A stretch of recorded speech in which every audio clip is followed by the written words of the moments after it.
For almost 70 years, the Queen has been the head of the most famous family in the world. But one day there will be a changing of the guard. Her son Prince Charles is waiting in the wings. He's certainly the best trained king we're ever going to have. He's been waiting and training for decades. Since birth, Prince Charles has been preparing for the ultimate role, and with that comes a pressure to choose the perfect bride. He couldn't really step out with a member of the opposite sex without the press immediately analysing everything about this person. When you marry into the royal family, you marry into pressure. Tonight, royal insiders share the secrets of Charles and Camilla's rise to the top. The ups, the downs, and the scandal. There was such public debate and debate within the hierarchy of the church and the government about whether a divorced man could become king. Not only had a future king divorced, he then married his mistress. The secret love that rocked the royal family. The Camilla affair did huge damage to Prince Charles's standing. They no longer trusted him, and many people didn't want him to be the future monarch. But have Charles and Camilla finally won the public's affection? Ladies and gentlemen, I'm going to say a few brief words. It's hard to imagine that when Camilla was the most reviled woman in Britain, that today she is wife of our future king. Once young lovers, now 50 years later, are they ready to rule together? Charles was born very simply to be king. I think he's strong enough and positive enough, with Camilla by his side, to make a very positive, good king. The story, as will be written in the history books, will be a great love story.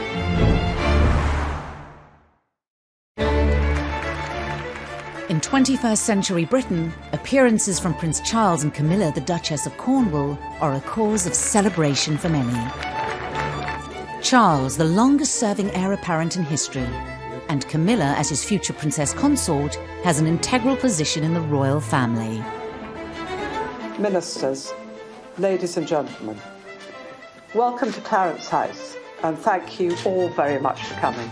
But as the royal couple celebrate their 15th wedding anniversary, at the beginning of their relationship, this never seemed like a possibility. Since his birth in 1948, Charles has always been the king in waiting.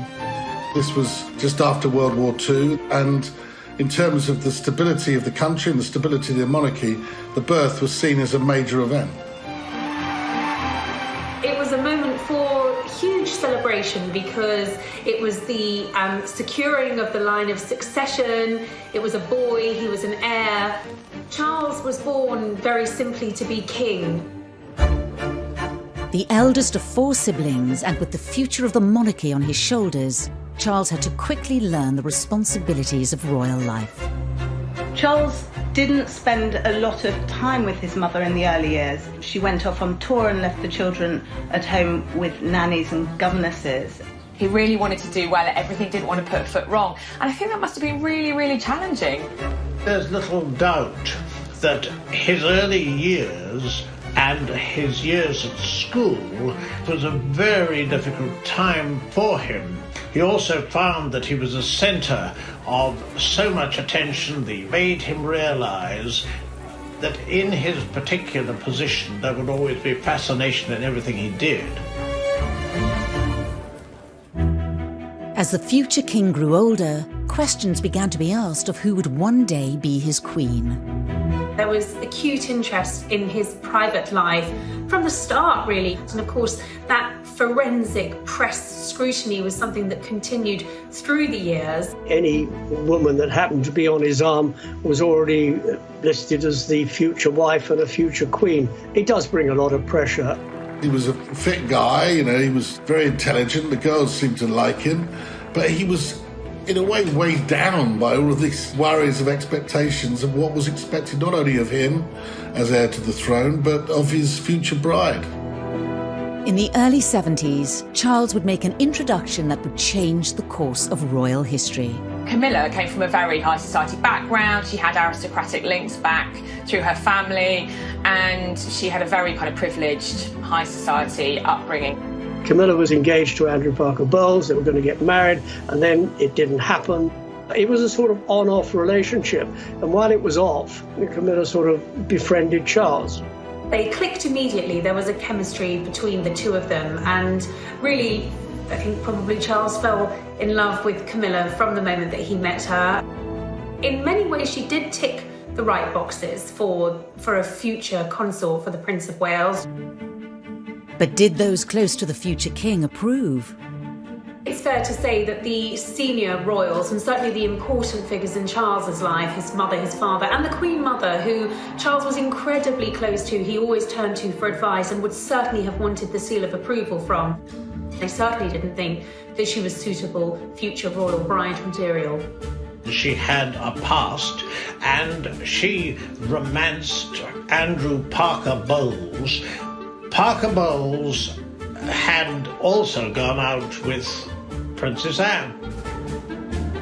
The heir to the throne nearly always was encouraged to go for a wife who was whiter than white, and it was viewed very much that Camilla did have too much of a colourful past and therefore was too much of a potential embarrassment.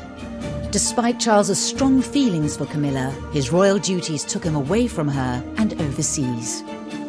Charles was in his 20s.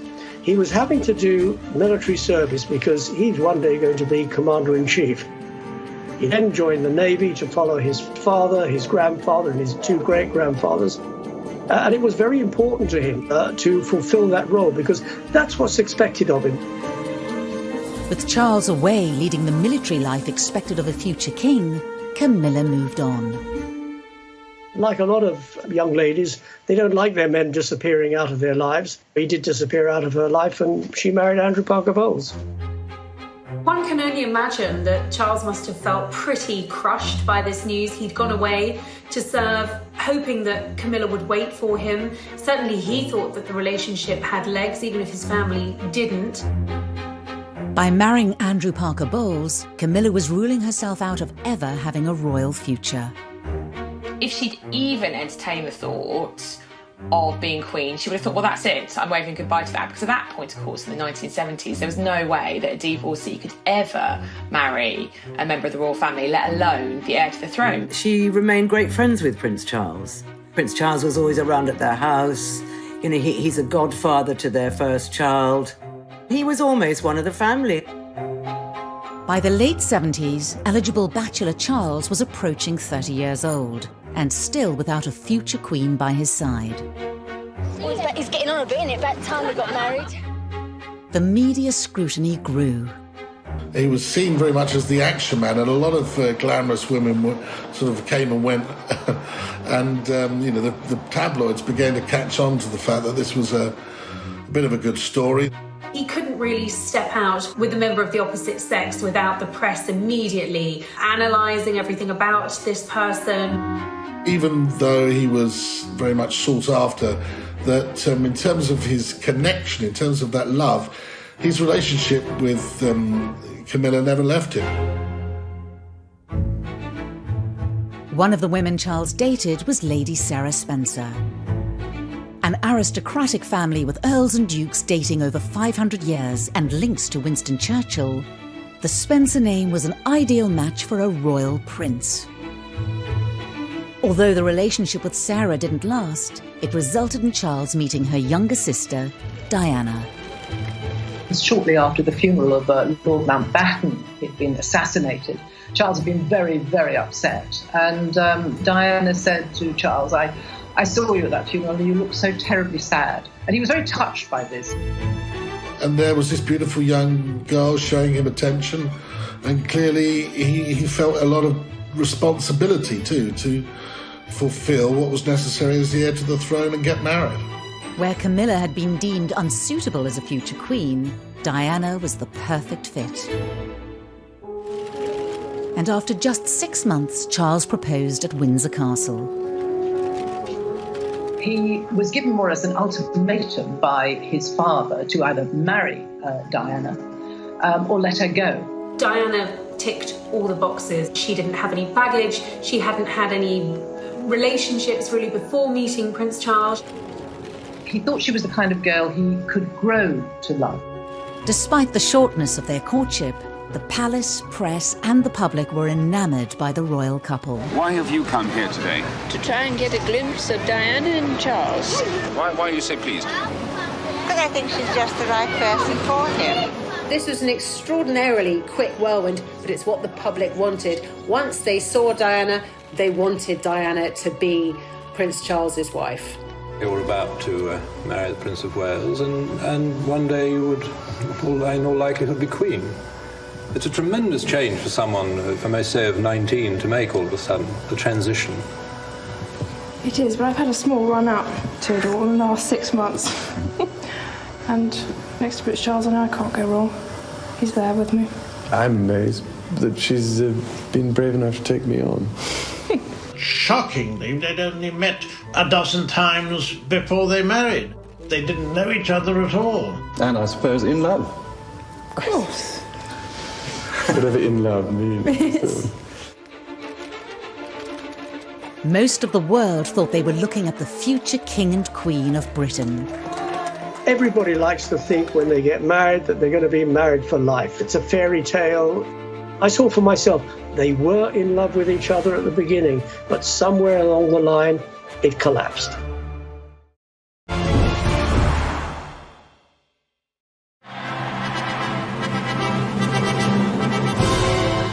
On a hot summer's day, with the eyes of the world upon them, Prince Charles married Lady Diana Spencer in July 1981. The event was watched by 750 million people worldwide.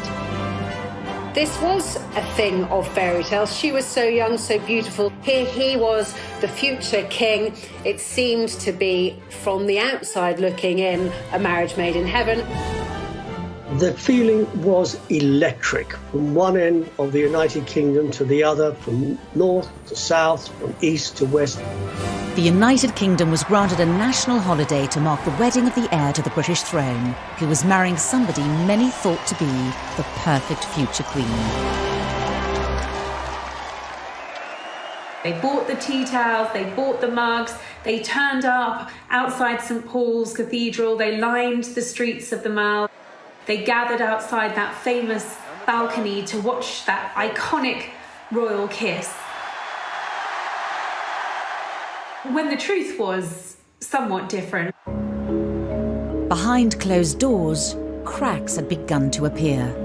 There's a tremendous amount of pressure when anybody marries into the royal family. When you're born into the royal family, you grow up with that pressure. When you marry into the royal family, you marry into pressure. Diana told me much later in one of our private conversations that she had felt like a lamb to the slaughter as she walked up the aisle, which is very sad, but I think she knew that things weren't quite right. And when she saw Camilla in the congregation, was immediately uneasy about it. Most were unaware that Charles and Camilla had remained in close contact. Charles was so close to Camilla that he brought her a bracelet that was engraved with their initials, which Diana found. She was enraged by it. She knew who it was for, and she wanted to know why he was giving this token to Camilla. Camilla's presence was even felt on the couple's 2-week honeymoon, when Charles was spotted wearing a set of personalised cufflinks. Almost unbelievably, Charles wore cufflinks, the C and C, meaning Charles and Camilla. They didn't have anything in common. They didn't seem to be able to talk to each other.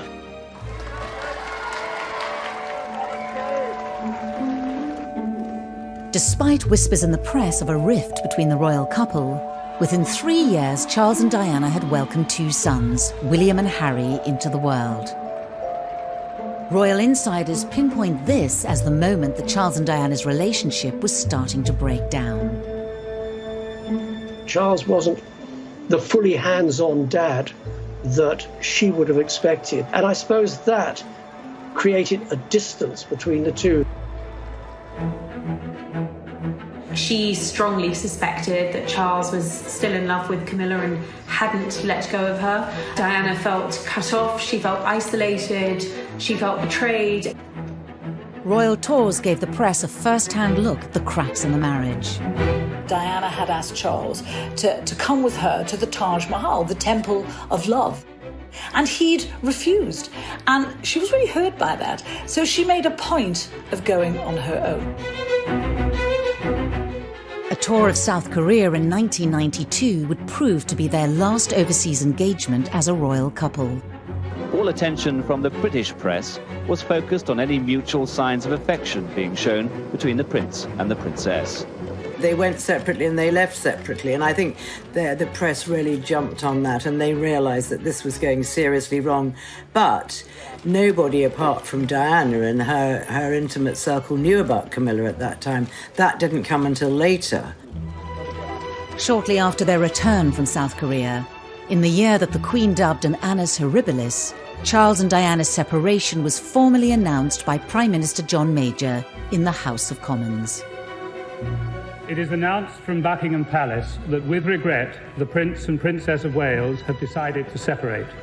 The Queen and the Duke of Edinburgh, though saddened, understand and sympathise with the difficulties that have led to this decision. Charles and Diana were told to continue to carry out royal engagements separately. Diana remained living in Kensington Palace, whilst she also kept her title Princess of Wales. Their Royal Highnesses have no plans to divorce, and their constitutional positions are unaffected.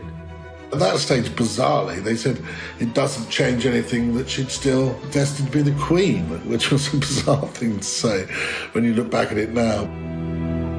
Despite them no longer being a couple, divorce wasn't an option for the heir to the throne. Charles, as the heir to the throne, is the future head of the Church of England. The thought that someone who was going to be head of the Church of England could ever be divorced was complete no-no. The heartbroken public were unaware of the reasons behind the separation of their future king and his queen. What do you think of the news today that she's going to live separately from Prince Charles? She's not. That's the first time I've heard that. First time I've heard that. At that point, there were whispers within the palace, within the press, but nobody really had the full story. But within months of Charles and Diana going their separate ways, leaked phone calls seemed to publicly confirm Camilla's relationship with the future monarch. Tabloid newspaper had somehow managed to get access to conversations between the future king and his lover, Camilla Parker Bowles, which were at best described as intimate, although I'm sure the Queen probably had other choice words for the conversations that were leaked. This, after all, is the future king, someone the nation needs to look up to have the utmost respect for. And here he is, on tape, speaking to his lover, telling her that he wishes he could be a Tampax. The revelations proved devastating for Prince Charles, whose press image had been at an all-time high just a decade earlier. Prince Charles was in Shetland today, doing his best to look as if personal problems were the last thing on his mind, and he avoided all questions about the Camilla Gate tapes. The Charles-Camilla Gate was catastrophic, and it was the beginning of the public's absolute hatred of Camilla, and his standing plummeted as well. People thought he was ridiculous, they thought he was cruel, they deemed them both to be incredibly cruel to have done this to Diana. The leaked tapes were the beginning of a public feud between Charles and Diana, later dubbed the War of the Waleses. Charles and Diana fought each other using friends in the press. This was open warfare. In a rare television interview appearance, Prince Charles sat down with broadcaster Jonathan Dimbleby in a revealing documentary watched by millions on ITV. Mrs. Parker Bowles is a great friend of mine. I have a large number of friends. I'm terribly lucky to have so many friends who I think are wonderful and make the whole difference to my life, which would become intolerable otherwise. And she has been a friend for a very long time. During the unprecedented documentary, Prince Charles publicly confirmed for the first time that he'd been unfaithful to Diana. Dickie Arbiter was Prince Charles's press secretary at the time.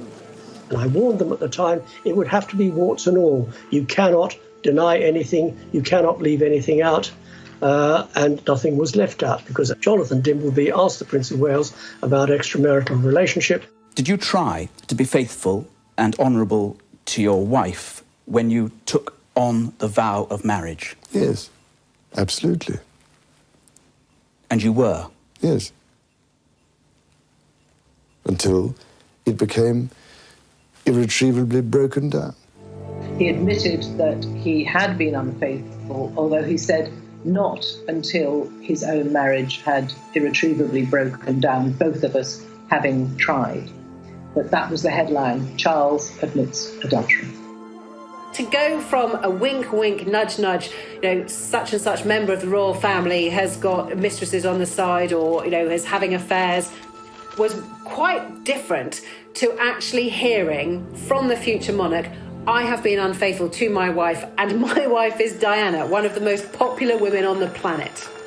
He was very upset with the negative press, as anybody would be, and it was very negative. It was very vicious. Less than a year later, Diana, still with her Princess of Wales title, retaliated with a revelatory BBC Panorama interview with Martin Bashir.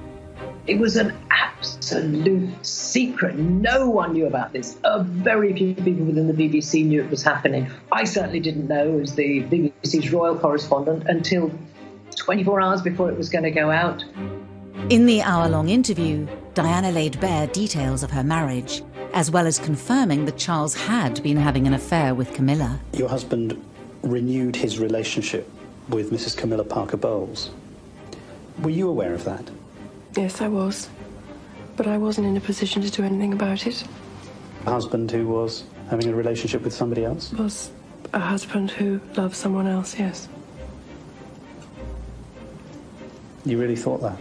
Mm-hmm. I didn't think that, I knew it.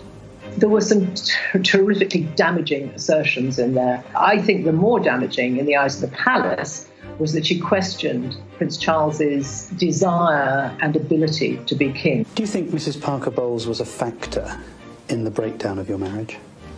Well, there were 3 of us in this marriage, so it was a bit crowded. I remember talking to Diana after the Panorama interview, and she was very contrite. She was very sorry that she had done it, but, why had she done it in the first place? It was all this sort of attacking each other, getting back at each other. The scandal rocked the royal family. This is not what the monarchy is supposed to be about, and it had become a complete soap opera. The Camilla affair did huge damage to Prince Charles's standing amongst his people, amongst his subjects, the British public. They felt that he had acted disgracefully towards Diana. They no longer trusted him, and many, many people didn't want him to be the future monarch. In the midst of the public chaos, Camilla's marriage to Andrew Parker Bowles also came to an end. Up until that point, Andrew was more than happy to let Charles and Camilla's affair go on, providing it was in private. As soon as it came out into the public and he was presented as this injured party, he couldn't let it go on, and the couple filed for divorce. Could Charles's reputation ever recover? Had his affair with Camilla ended all hope of them ever being together? By this stage, of course, there was no prospect of her realistically, as it was seen at that time, of ever becoming Charles's wife. Charles became very well aware that if he was ever going to regain those things, respect, trust, authority, leadership, it was going to be a slow road back to recovery.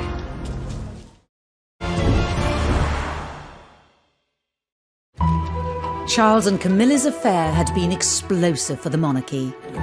Prince Charles was in Shetland today, and he avoided all questions about the Camilla Gate tapes. The popularity of the future king was at an all-time low with the public, as was Camilla's. So at this point in the kind of mid-90s, her reputation was absolutely traduced. She was a marriage wrecker, she was a temptress, she looked like a horse. People would spit at her in the street. Her public reputation that she was a complete evil witch, and she had seduced Prince Charles away from his gorgeous wife. She was, I think it's fair to say, the most hated woman in Britain at one point. Charles's relationship with Diana had also sunk to a new low. Things just got so toxic, and they really were toxic between Charles and Diana. They couldn't even be in the same room as each other. And I think it was having a really bad effect on William and Harry. The marriage problems of Charles and Diana have cast a shadow over the royal family. Now the Queen has decided to bring the whole issue to a head by advising them to divorce. There's no doubt at all that as Supreme Governor of the Church of England, the Queen certainly did not welcome the prospect of divorce. But since there was such enmity between the couple, there was absolutely no choice. First sight this evening of the piece of legal paper signalling the end of the marriage of the heir to the throne. HRH the Prince of Wales versus HRH the Princess of Wales. This was unprecedented. Of course, Charles, as a future king, is going to be the head of the Church of England. The Church of England does not condone divorce. So this was damaging for the royal family. With all these revelations, with all the press speculation and coverage of a bitter divorce between the couple, no one would ever think of Prince Charles as the next king. He was widely considered unfit to be the next monarch of Great Britain. Charles's position as the future king looked precarious, and his relationship with Camilla was damaging his standing within his own family. He had been so determined to stick by Camilla, to keep her in his life, that he'd alienated not just the public, but many members of his own family too. The Queen did not want the pair of them to be together. She had said time and time again she wanted the relationship to be over. During this difficult time, there was only one person he could turn to and truly confide in. While Camilla was absolutely reviled in England, hated by a lot of people, to Charles, she was his absolute pillar of strength. You know, she was his rock, and really, she was everything to him. Charles was determined to continue his relationship with Camilla and one day make her his future queen. Anyone close to the Prince of Wales, and that included his mother, knew that when it came to Camilla, she was non-negotiable, and Charles made that very clear from the outset. He hadn't gone through everything he'd been through, the public humiliation, the admitting of adultery, not to be with Camilla at the very end of it all. When Camilla was divorced and Charles was divorced, it kind of opened up the possibility of the two of them getting together, but both of them being very sensible people and grown up, realised that this would not be a walk in the park. They would have to do it very gently to ease Camilla into society. If Charles was to keep his throne and one day end up with the woman he loved, he would have to improve his public image and regain their respect. Charles went into damage limitation and firefighting on a level that, frankly, the palace were probably not equipped to do. Charles employed Mark Bolland, a very seasoned and experienced PR professional, to rehabilitate his and Camilla's image. One of the ways he did that was he absolutely befriended all the newspaper editors, he befriended all the newspaper owners, and he gave those editors stories, favourable stories about Charles, about Camilla. And he would feed us little bits of information. He would tell us what Camilla was up to, what Charles was up to, what his feelings were about Camilla. Then Prince Charles and his sons, on their first day together on holiday, appeared, having deliberately and most unusually encouraged the press and television coverage. Charles's image was slowly being rehabilitated, and the king-in-waiting was beginning to lay the groundwork for the woman who he wanted to one day be his queen. But in 1997, tragedy struck. We have reports from Paris that Diana, Princess of Wales, has been killed in a car accident.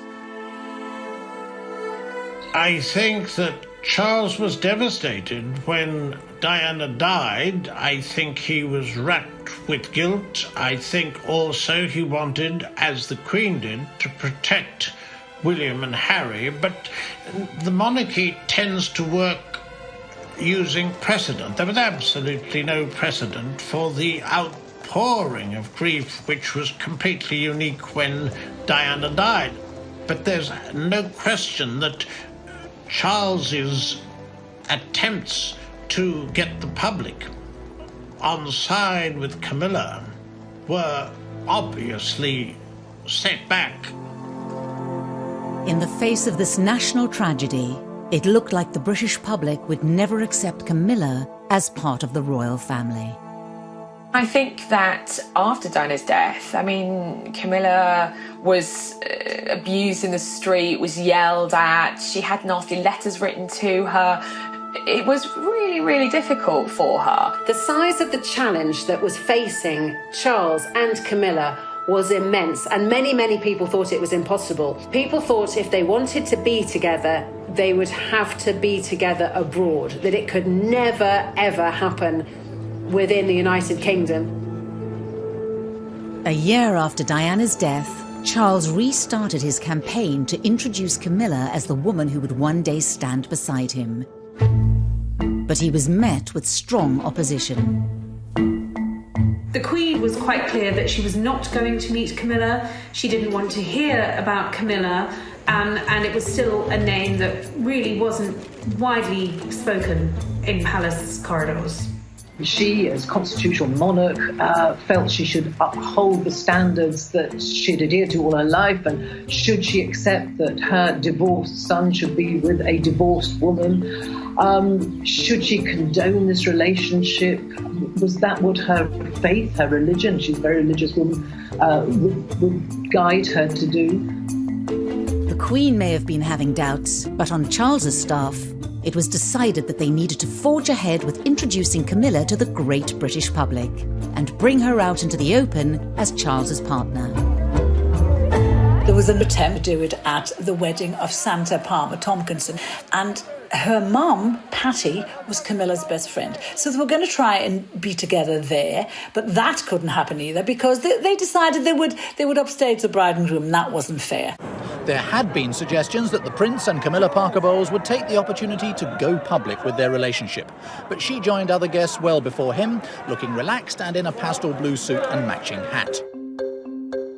In 1999, the couple were invited to the birthday party of Camilla's sister Annabelle, to be held at the Ritz Hotel in London. It was seen as the right opportunity to give the British public their first glimpse of Charles with his future consort Camilla by his side. It was dubbed Operation Ritz. I remember being in the newsroom, and it was a cold day in January, and rumours started to knock about that something was going to happen down at the Ritz, and that maybe we were going to get sight of Charles and Camilla together for the first time. Mark Bolan was giving sort of the nod and the wink that actually we ought to get our ladders down there. So I said to the news desk, right, get the ladder down there. Well, there were 200 cameras there, I think. Charles and Camilla emerged. She was wearing a very neat little black coat, and I remember she had a beautiful choker on at the time. And they stood and they posed for photographs, and those photographs went around the world, and that was the beginning of trying to get the public to like them. Of course, it's only a picture, but last night's coming out was symbolic. Whatever people think about Camilla and Charles, they're telling the world we're a couple, and you better accept it. This was a big statement. Camilla was going to have some sort of formal role in the future, because there she was on the arm of Prince Charles, very officially his date for the evening. This really felt like a turn in the road. Suddenly, Camilla wasn't just Charles's mistress. Now she was his companion. Now the press had their first picture of them, it was down to the Queen to give the relationship the seal of approval. In 2000, she agreed to attend a birthday party for King Constantine of Greece, to be held at Charles's home Highgrove. Also on the guest list was Camilla. It seems Camilla's friendship with King Constantine of Greece, seen here at his daughter's wedding, was crucial to her inclusion on the guest list for his 60th birthday party today. The Queen, it seems, made a very deliberate decision to attend. As the press officers in the royal family are very frequently reminding me that, Emily, private things remain private. Sometimes private things do not remain private when they want to send a message. And at that particular point, they wanted to show, or at least Charles wanted to show, that Camilla had got the ultimate seal of approval from his mother, the head of state, the Queen. The Queen knew that if she met Camilla in a formal or semi-formal capacity, it would be a really, really big deal. Buckingham Palace are playing down the importance of today's meeting, but for Charles and Camilla, it is a milestone. The heir to the throne's long-term companion, now accepted in royal circles. The Queen, of course, would have preferred Charles not to have divorced. She would have preferred him not to have admitted adultery or not to have committed adultery. But she is quite a practical, pragmatic person, the Queen, and I think saw the writing on the wall, saw that Camilla wasn't going to go anywhere. And I think the Queen then thought, well, we might as well get on with this, and she might as well be welcomed into the family. The meeting with the Queen was absolutely fundamental in the turning point of the public accepting Camilla, because the feeling was, certainly among Charles and his advisors, that if the Queen could accept Camilla and could welcome her into the family, then the public could welcome Camilla too. And that really paved the way for a change in attitude among the public. By the end of the millennium, Charles's popularity had bounced back. But there was still a long way to go for Camilla to be accepted as Charles's future queen.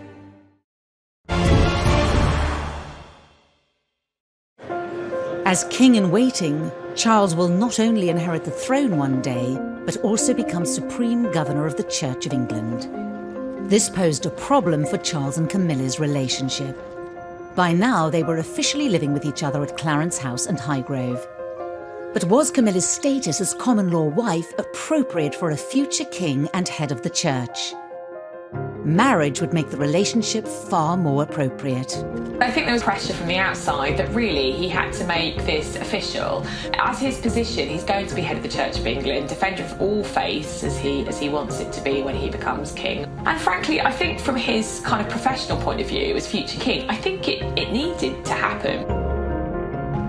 But there was a problem. The Church of England did not approve of divorcees remarrying. The Prince of Wales has started to persuade very senior figures, people like the Archbishop of Canterbury, George Carey, that there was a reason for him to be married. Why should the heir to the throne, who would one day be the king, the defender of the faith, why should he be forced to be in this situation where he can't marry the woman he loves? Why is it better for them to be partners? And so I think people gradually came round to the feeling that it was just the right thing to do. Possibly one of the last to be persuaded was Her Majesty the Queen, a very high church believer in the marital state. But once the church was on side, I think there was no real reason to block it anymore. They've waited long enough, but tonight they emerged as a couple soon to be wed. In February 2005, 56-year-old Charles and 58-year-old Camilla announced their engagement. How are you feeling, ma'am? All right. Just all right? I'm just coming down to earth. Did you get down on one knee to propose? The future bride wore a ring that belonged to Charles's beloved grandmother, the Queen Mother. I think Charles had always wanted to make Camilla his bride, his wife. I think he felt that she'd endured a lot of really negative criticism over the years, and she'd taken it with great dignity, and all he wanted was to make her his wife, his bride. This was the first time in history that an heir to the throne would marry a divorcee. The Church of England might have backed the union, but this wedding would have to be very different to all previous royal weddings. Charles and Camilla would need to have a much lower-key ceremony. Having been divorced already, both Charles and Camilla would have found it difficult to marry within the church. So instead, they had a civil service at the Windsor Guildhall. This would be the first large-scale event with Camilla at the centre of royal life, and Camilla was nervous at the potential public reaction. She was terrified no one would come. She was terrified she'd be booed. And I remember seeing film footage at the time, it was about 6 a.m, and there was no one on the streets of Windsor. It was freezing as well, I remember. It was a really, really cold day.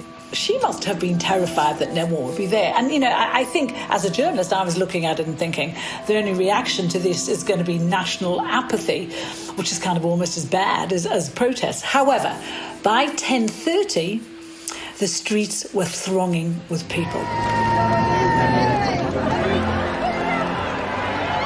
As the Prince and his bride were being driven the short distance from Windsor Castle to the Guildhall this morning, history prepared to record a royal marriage without precedent. TV cameras filmed the moment when Charles and Camilla arrived at the registry office in Windsor for their historic marriage. The ceremony was attended by William, Harry, Camilla's children and a few friends.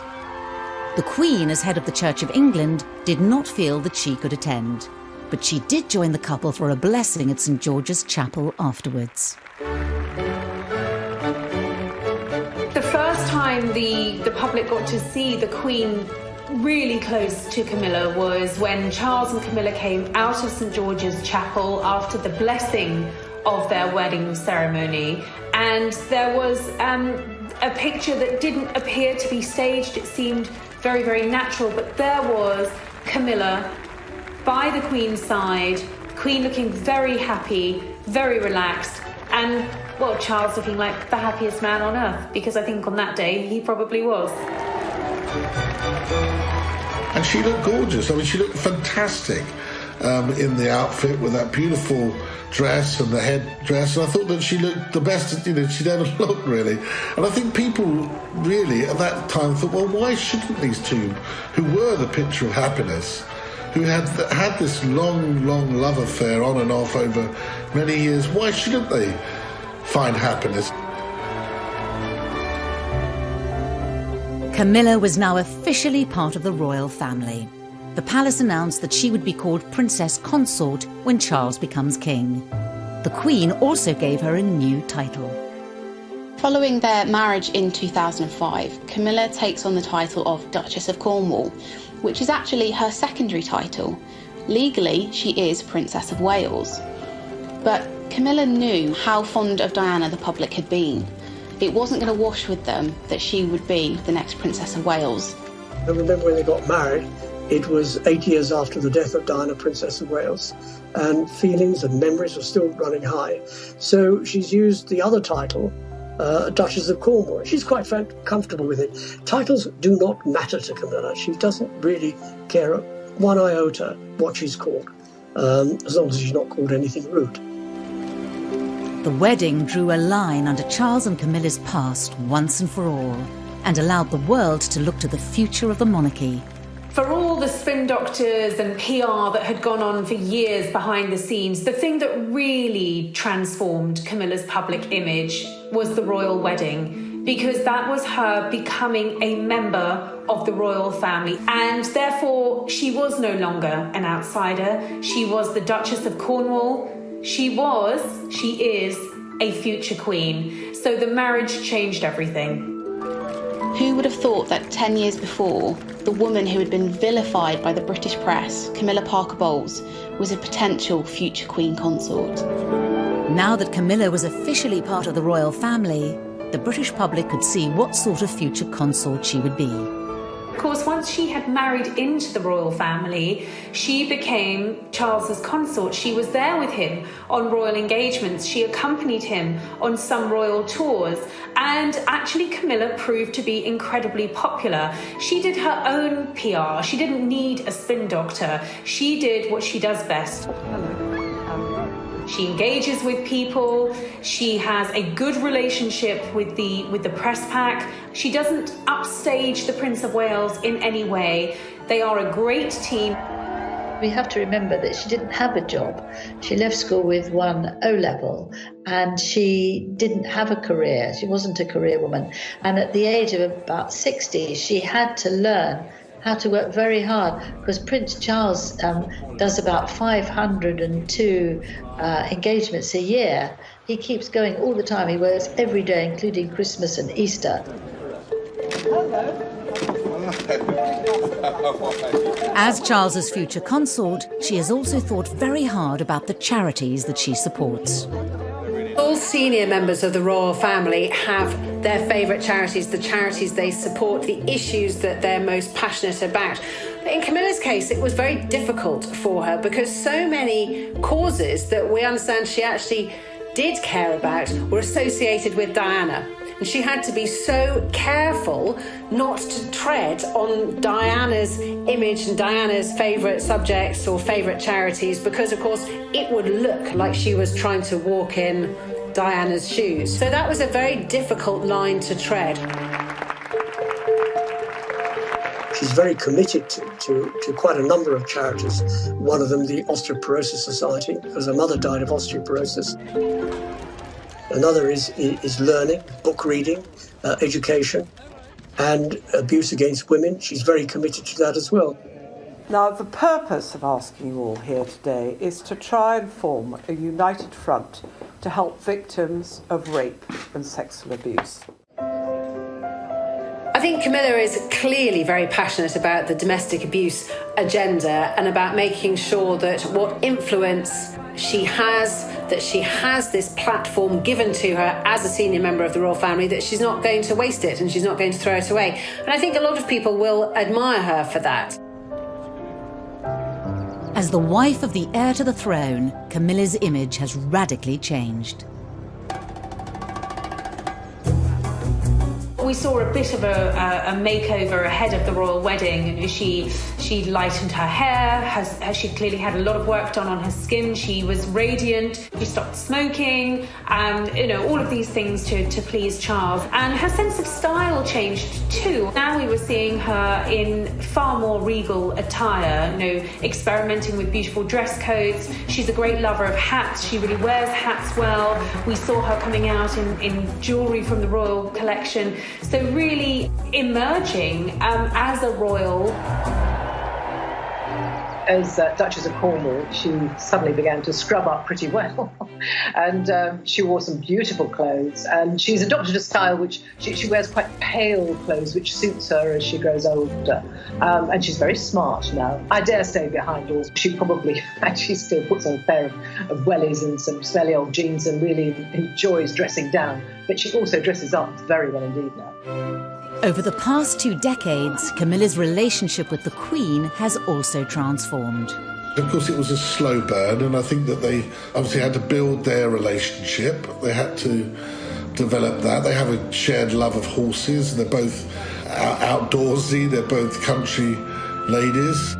It's interesting that when you see Camilla with the royal family, she seems very much at the heart of it.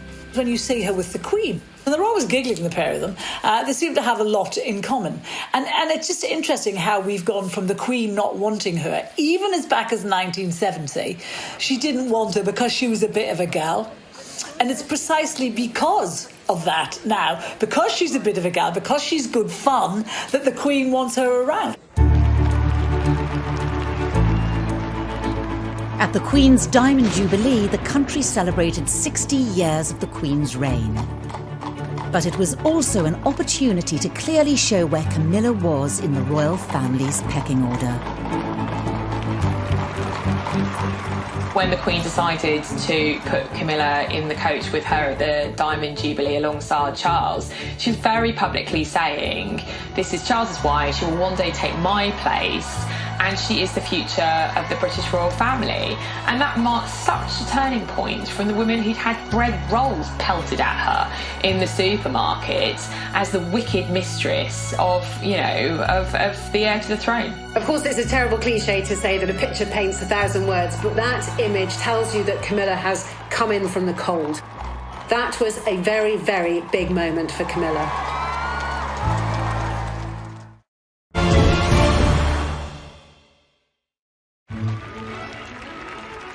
By the time of her wedding to Prince Charles in 2005, Camilla Parker Bowles' journey from royal mistress to royal wife had been extraordinary.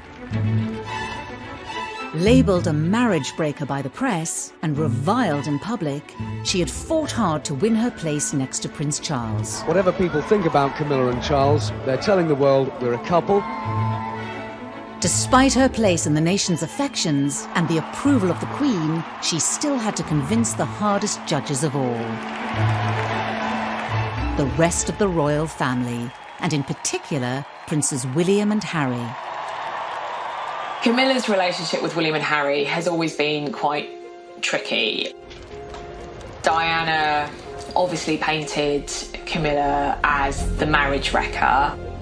For the Prince of Wales, the first proper meeting between his son William and his longtime friend Camilla Parker Bowles was obviously a significant event. The princes were in their mid-teens when their father's relationship with Camilla became public.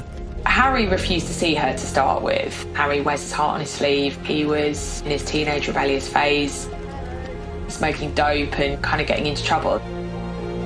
But with children of her own, Camilla was well placed to tackle the unique challenges of being stepmother to William and Harry. In the early years after Diana's death, all those boys had was Charles. And we all know Charles was emotionally stunted. So they would have needed a woman to talk to sometimes. And I suspect Camilla was very good at fulfilling that role. William first spent half an hour with Camilla, it's now emerged, and they've got together again since. She knows that she's not their mother. She's never tried to step in and be their mother. She has been there to support them when they've needed that support. So what was, in the early stages, a very difficult relationship has grown to become a very close one. It is amazing how close we've become, you know, I mean, ever since our mother died. She's a wonderful woman, and she's made our father very, very happy, which is the most important thing. William and I love her to bits. 10 years before Camilla married Charles, it was inconceivable that William and Harry would have accepted her into their family. But both princes would themselves bring new people into the royal fold, Kate and Meghan. As a royal outsider herself, Camilla had great empathy for both young women. For Kate in particular, she was on hand with invaluable advice leading up to her wedding with William. Kate didn't know how to be royal, so she would have felt like an outsider. And in those early days, she was pursued by the paparazzi, by the press. The new bride has experienced it at first hand. She, not William, will be the focus of attention. While Camilla, she knew how it worked. And she was in a very good position to give Kate advice. In the run-up to the royal wedding, she took Kate for lunch, I think, just to sort of settle nerves and give some good stepmotherly advice. She has been there for the Duchess of Cambridge. Just over 6 years after William and Kate's wedding, Prince Harry announced his engagement to Meghan Markle. Royal watchers talked of her as someone quite unlike the other members of the family. But she had much in common with her future husband's stepmother.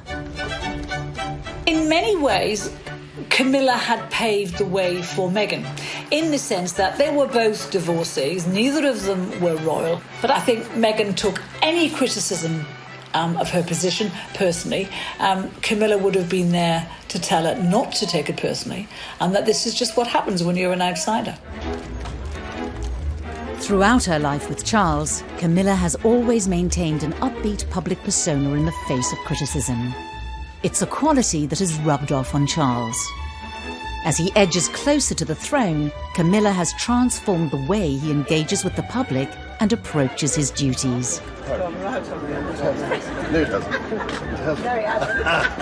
think it's very clear when you look at Charles and Camilla over the last 15 years, what a difference she has made to his persona, to his outlook, to his demeanour.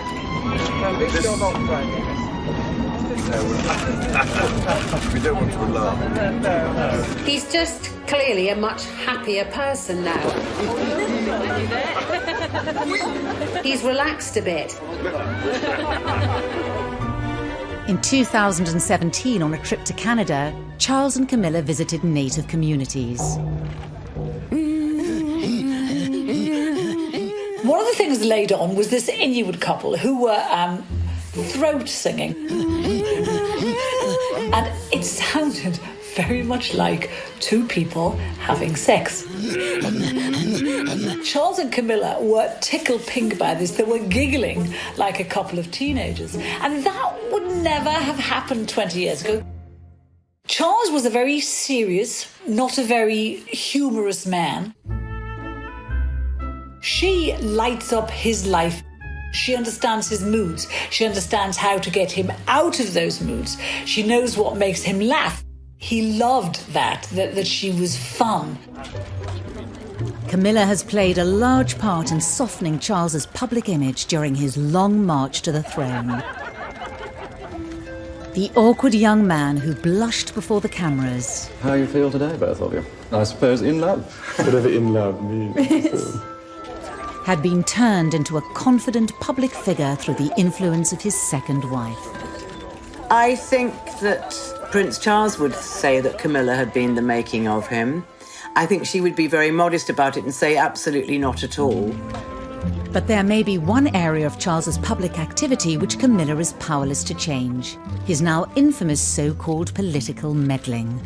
The results of human activity warm even this remote ocean. He has been outspoken on many issues in the past, and some of which have landed him in hot water.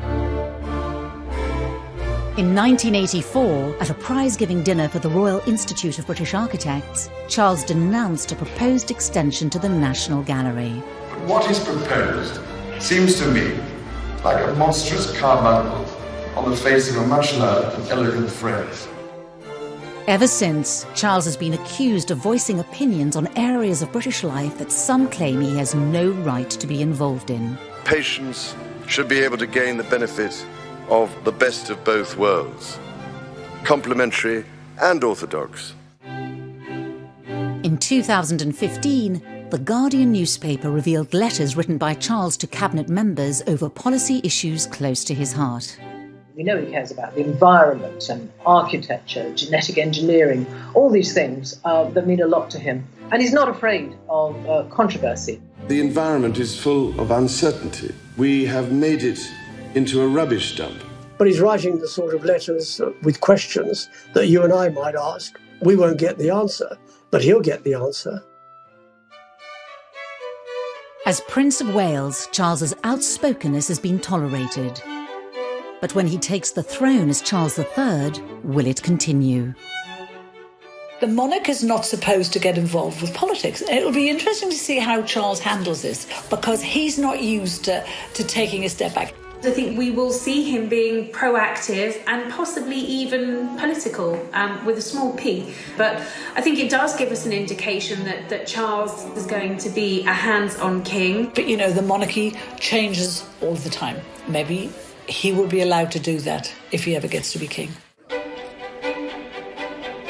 As Charles stands poised to become king, Britain is braced for a different, more political kind of monarchy.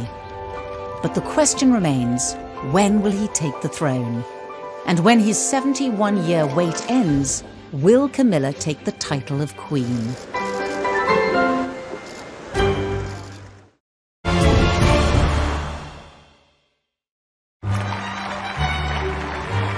Prince Charles is the longest-serving heir to the British throne in history. In 2020, at the age of 71, his wait to become king continues. Yet with Prince Philip, the Queen's greatest supporter, retiring from public duties in 2017, a gap has been created at the centre of royal power for Charles to fill. Prince Charles has stepped in where Prince Philip would have been. He now joins the Queen for the Royal State opening of Parliament. It's been suggested that Charles would be the next head of the Commonwealth. This is an occasion to celebrate with renewed pride our remarkable Commonwealth family. It makes sense because it provides the continuity and stability of this 53-nation club. He's been the official mourner-in-chief when it comes to attending state funerals. I think what we're seeing is a gradual handover of power. There is talk of him being more shadow king than Prince of Wales. After so long on the sidelines, Charles is now on the cusp of stepping onto the British throne, with Camilla firmly by his side. But what kind of leadership style will we see under Charles? I think he's strong enough and positive enough with Camilla by his side to make a very positive, good king for our times, whatever kind of times we have. Because of Brexit, because of divisions within the country, Prince Charles is going to have to heal a divided nation and try to make it a united nation. After contracting coronavirus in March 2020, Charles gave a message to the nation, offering solidarity with others affected by the greatest health crisis in a generation. It hinted at what we may see when, as king, he is called upon to speak in times of crisis. None of us can say when this will end, but end it will. Until it does, let us try and live with hope and, with faith in ourselves and each other, look forward to better times to come. Only 2 days after this message, Charles opened the fast-tracked Nightingale Hospital, specially built in London's XL Centre to cope with coronavirus patients. In this dark time, this place will be a shining light. Alongside the Queen's historic address to the nation during the pandemic, Charles's message demonstrated the power of the monarchy to unite in troubled times. As the Queen ages into her 90s, we may see Charles speaking directly to the nation more and more. It has led to speculation that she could hand the throne to him early, effectively abdicating. Abdication is still quite a dirty word in royal circles. I don't think she will contemplate abdication unless forced to do so by ill health. The Royal Navy's greatest battleship had been chosen for the voyage to the Cape.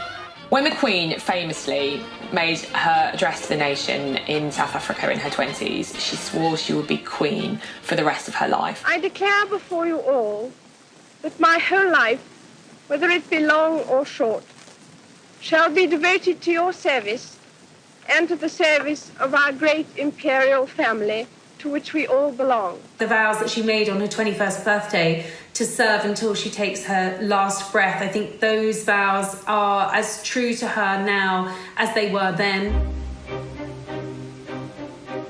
The last time a monarch abdicated was in 1936, when Edward VIII stepped down so he could marry American socialite Wallis Simpson.